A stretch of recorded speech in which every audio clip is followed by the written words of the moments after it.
Leo is 12. Right now, his headphones are still on, his phone's still floating, and his father is pulling him out of the pool. He was playing Roblox. He did not hear the water. He did not hear his own name. Every single day, Leo came home at 3:15 in the afternoon. Same yellow backpack with the broken zipper his mother kept meaning to fix. Same snack. 2 slices of bread, a glass of orange juice, sometimes an apple he never finished. Same plastic chair by the pool, the white one with the crack on the left armrest. His mother worked late shifts at a hospital 40 minutes away and rarely got home before 9.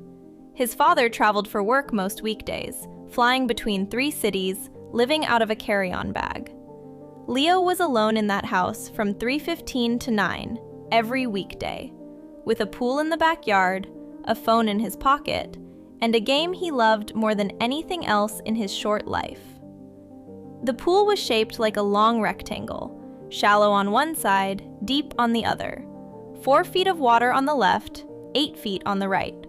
His parents had told him 100 times, maybe 1,000 times, never to play near the deep end. Leo had agreed every single time. He had meant it every single time.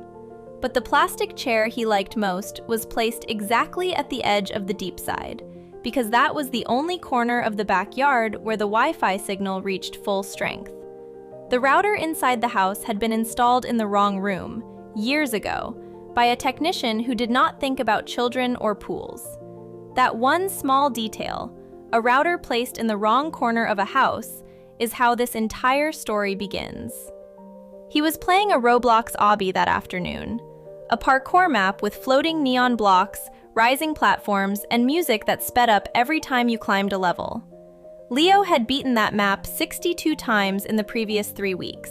He knew every jump, every timing window, every fake block that dropped you into the void. He wanted 63. Not because the prize mattered, because the number mattered. Leo wore large wireless headphones his aunt had given him for his birthday 6 months earlier.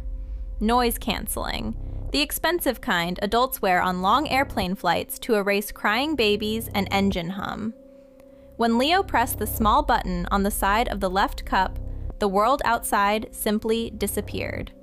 No birds in the garden, no traffic from the road behind the fence, no neighbors calling their dog, no wind, no water lapping against the pool tiles. Only the game, only the music, only the soft mechanical click of his own thumbs on the screen. His mother had noticed something strange the week before the accident. She had come home early, unusual for her, and stood in the kitchen calling Leo's name from maybe 2 meters away. He did not turn his head. She called louder. Nothing. She clapped her hands sharply, the way you clap to get a dog's attention. Nothing.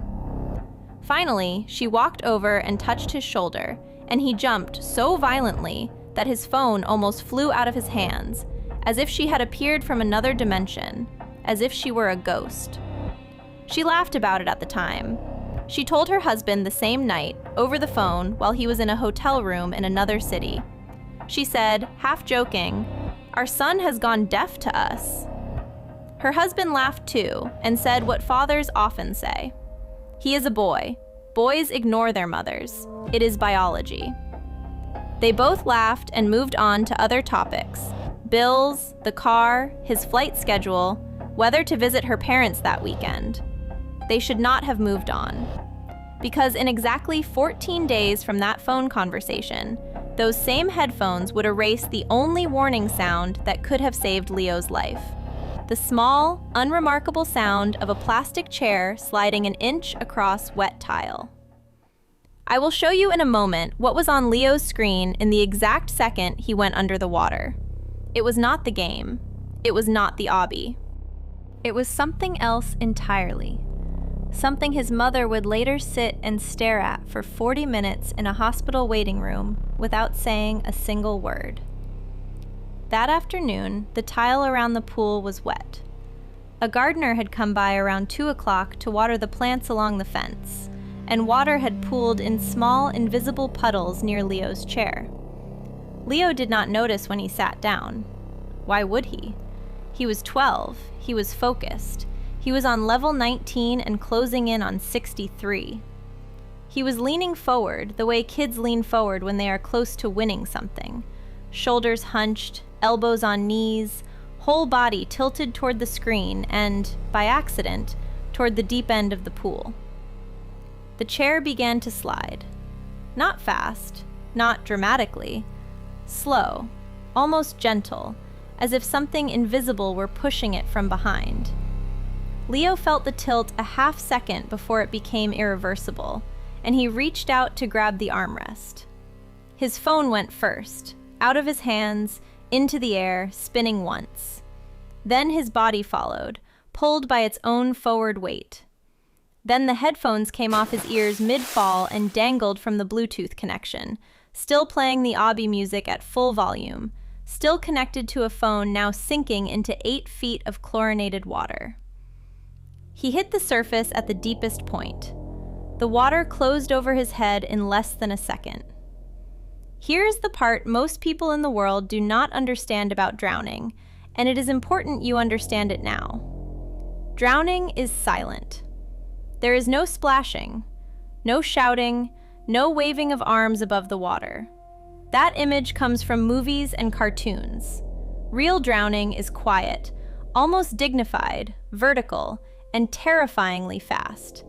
A child has roughly 20 seconds of active struggle before the body gives up fighting, and the instinct to breathe overrides everything else.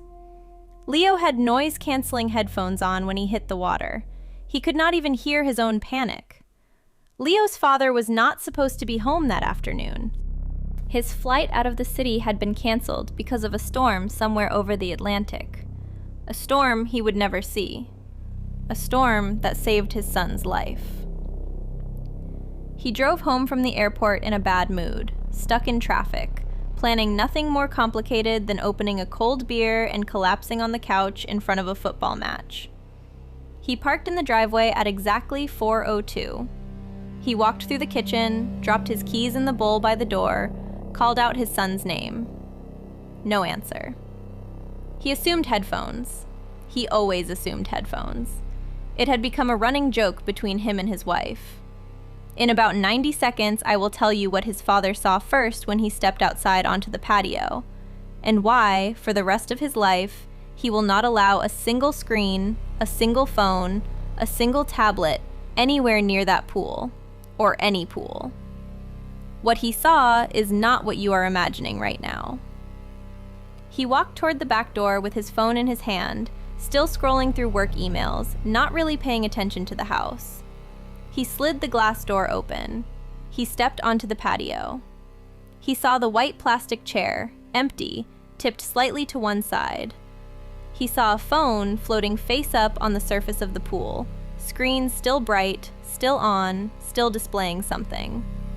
And then, slowly, his eyes adjusted and he saw Leo. Not struggling, not moving, suspended halfway down in the blue water like something forgotten, like a jacket someone had dropped and never picked up. He dropped his own phone on the tile. The screen cracked on impact. He did not notice, and would not notice for 3 more hours. He jumped into the pool fully clothed, shoes on, wallet in his back pocket, watch still on his wrist, work badge around his neck, and swam downward with a strength he did not know he had. He grabbed his son under the arms and pulled him to the surface in one motion. When Leo's father laid him on the tile beside the pool and began pressing rhythmically on his small chest, water came out of Leo's mouth in a thin stream. Leo coughed once, weakly. Leo breathed. Leo opened his eyes and looked up at the sky. And the very first thing Leo did, before looking at his own father's face, before crying, before understanding what had just happened to him, before feeling the pain of chlorine in his lungs, was turn his head sideways and look for his phone. That is the moment Leo's father still cannot talk about, not to his wife, not to the therapist they hired, not to anyone. Not the rescue itself, not the CPR, not the terrifying ambulance ride to the hospital. the moment. The single moment his 12-year-old son, seconds after almost dying in 8 feet of water, reached instinctively for a game. The phone was still in the pool, of course, resting at the bottom. The screen was somehow still on. The Roblox obby was still open in the background. The character was standing perfectly still on level 19, waiting patiently for an input from a player who would never come.